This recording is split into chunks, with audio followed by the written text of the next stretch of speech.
not do. Without focusing on successes, first results, and weaknesses and failures, we will never progress. And I think this method is a very good one. I try to do the same with the One Planet Summit and the climate action. So accountability and pragmatism. And in terms of method, people. What we need today is leaders. Leaders. We all agree about that. I see one here and some other NGOs and activists of this topic. Speaking about figures, objectives and so on is good. Having reports, I mean, it's very fine. You need people to implement, but you need people to inspire, to push people to move, and to trigger big changes in our way to work, consume, decide, and so on. It means we need leaders. And that's why the Goalkeepers initiative is creating a sort of broad and open club of talents, inspired people, dedicated to change everything. To push politicians, to criticize what we do in our governments, in our countries, which is very important.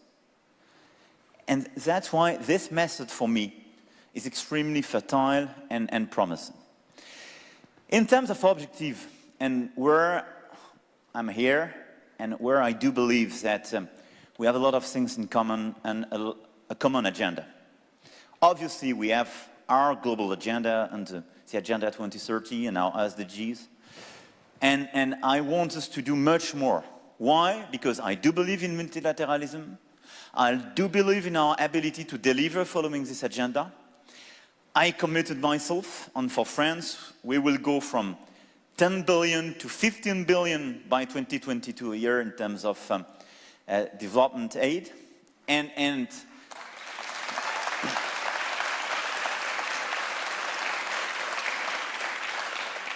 because this mobilization is for governments, for international agencies, for private players and NGOs.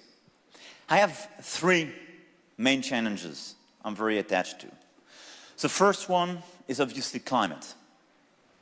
We preserve the Paris Agreement, whatever some decisions were one year ago. And I think our reaction precisely is this common gathering and the fact we decided to focus on results started to work. We are lagging behind. We are not delivering following the line of Paris Agreement.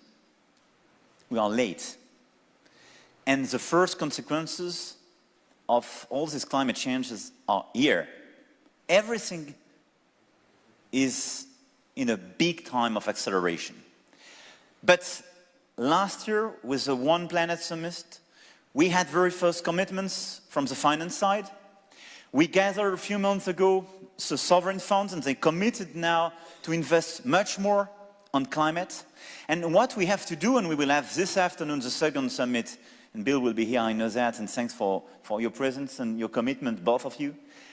But we have to shift 1/3 of the global finance, the global asset managers and so on, from the day-to-day business to the climate business. This is pretty much the objective.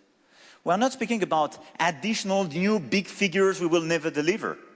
But it's just to say, we'll live in the same planet, look at the situation, look at the hurricanes, look at the new desert, look at the new poverty created by climate change. Okay, you have to invest. It's good for the planet, but it's good for you as well.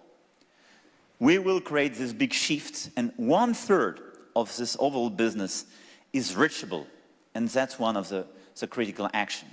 On top of that, I will put all our development aid under a sort of Paris Agreement compliance, with 100% of our development being totally compliant with Paris Agreement. And I think all the different countries of the United Nations should do the same. We have a lot of other initiatives on climate we will take and announce this afternoon. But I do believe in these concrete milestones. We took 12 pledges and commitments, and we will see where we are and what we have to add. Second is education. Education is absolutely key. from now to 2030, we will have more than 600 million children supposed to go to school without a solution today. And 444 million of them are in Africa. This is a big question. Because if we don't educate them, if we don't teach them, but it's not just about teaching them, it's providing, obviously, math, languages, skills, but values, openness. Which kind of world will we prepare for ourselves and our children? For sure, we will leave the floor to crazy people to educate them, or we will leave the floor to nothing, which means we will create new poor people, we will create fanaticism, obscurantism in a lot of countries. That's why education is absolutely critical, and that's why with President Macron, and thanks to your commitments as well, we launched this global partnership for education and the replenishment of this global partnership with $2.5 billion commitment getting beginning of this year, with a very strong focus on Africa and especially on young girls. Why? Because the critical issue in terms of equality, opportunities, demography, because it's one of the key points of your report in Africa, is about girl education. 63% of non-educated adults today are women. That's the deep roots of the gender inequalities. One of the critical issues we have regarding the African demography is the fact that this is not a chosen fertility. I always say, please present me the lady who decided, being perfectly educated, to have 7, 8, 9 children. Please present me the young girl who decided to leave school at 10 in order to be married at 12. And this is not teaching African people from New York. This is a pure bullshit to say that. A lot of African leaders today now dare to have this kind of speech. This is just because a lot of girls were not properly educated. Because people de facto in these countries, but here as well, decided that the rights of these girls were not exactly the same as the rights of the young man, which is unacceptable. I'm fine with a lady having 7, 8 children if this is her choice after education. This is not the case today. That's why for me education is the main answer. First, to avoid the worst. Second, to maximize opportunities in African countries and in the rest of the world.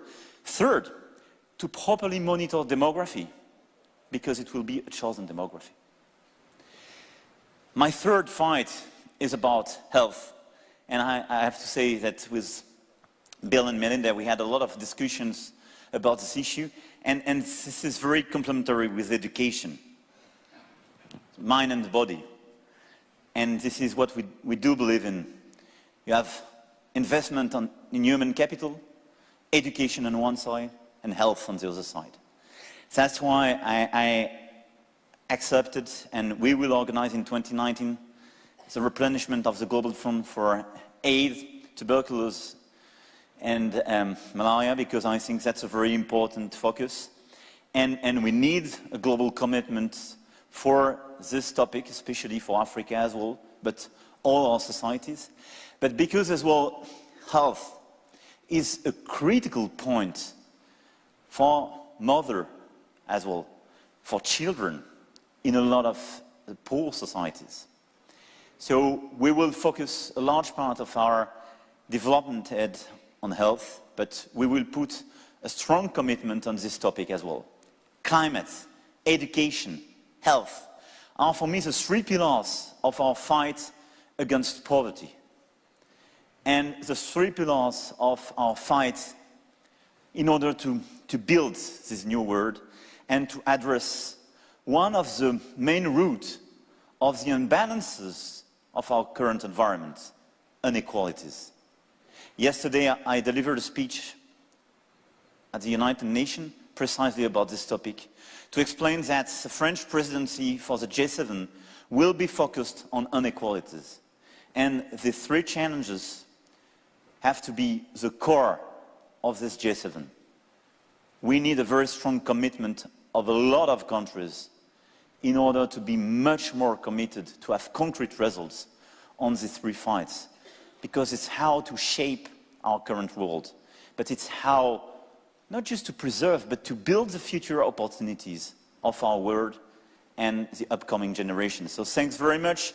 I'm not awarded of, as a global keepers, I would love to be with this young generation who will push us to do much more. But I think what you do, Bill and Melinda, is a very important initiative, and I wanted to thank you for your commitment, for your initiatives, and we will do our part of the same job. So thanks very much.